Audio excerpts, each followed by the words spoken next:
This piece is a little bit cathartic for me, so putting a little bit of feelings out there, if you can just bear with me for a moment. It's called, Why Does Everything Always Gotta Be Such Butts With You? I could fill entire concert halls with your silence. Sorry. They'll turn into crying venues that no one will show up to, spewing empty adjectives of your fake thoughts of me as a semblance for something more. But the thought of your lips, as they move, they sing self-sacrifices, swelling like multicolored balloons.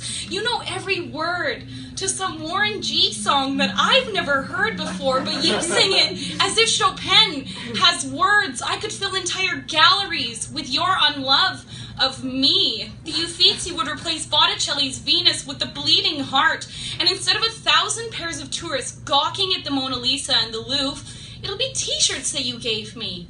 Ooh, they'll say.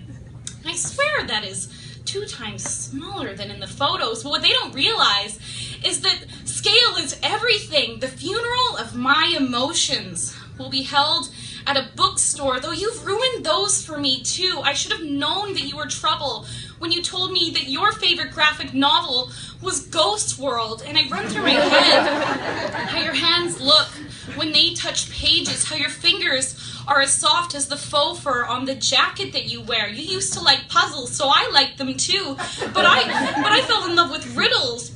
And I speculate how long it'll take a train that's going from Oregon to make it to California, and it has to go through a tunnel at 150 kilometers an hour, and how many hours that's going to take. And then I realize that my mind is melting and my heart is racing. I'm pacing. My toes curl inside of themselves at the thought of you. I stop eating. I stop sleeping. What is it? Is it my hair? Is it my tattoos? Why won't you just tell me? I'm living in this world of gray, and I'm lilac, but the sky won't open up. It just keeps shrugging with its big cloud shoulders, shielding itself from these pitiful trenches below. But this is my lament. I turn to poetry to fully immerse myself in the only form of gluttonous sorrow and lofty language that I know.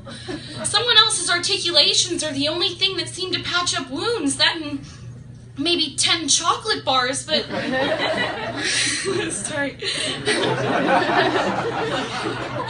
They partially seal shut this scarlet letter that is imprinted across my chest, and I obsess over other people's slam, the hashtag poetry on Instagram of pen to paper scrapings and black mascara of 16-year-old girls who are pouring their hearts out. They truly get me. Them and the ghouls of Tumblr, which is another of my miserable outlets. But you know, I'll never tell anyone what my username is, because it's kind of hard being this pitiful pile of sorrow and sadness where I pretend that I've even begun to feel an ounce of what the great John Keats must have felt when writing his Ode to a Nightingale, and my lit professor uses the apt SparkNotes-esque summary telling all of us, John Keats felt immense heartache when he wrote this. I'm not allowed to have these feelings. I pretend that they're somebody else's, which is the only thing that gets me talking about it, but it doesn't matter anyways. I shouldn't hold such a heavy hand on a girl that was raised thinking peeing in the shower would send her to hell. Thank you.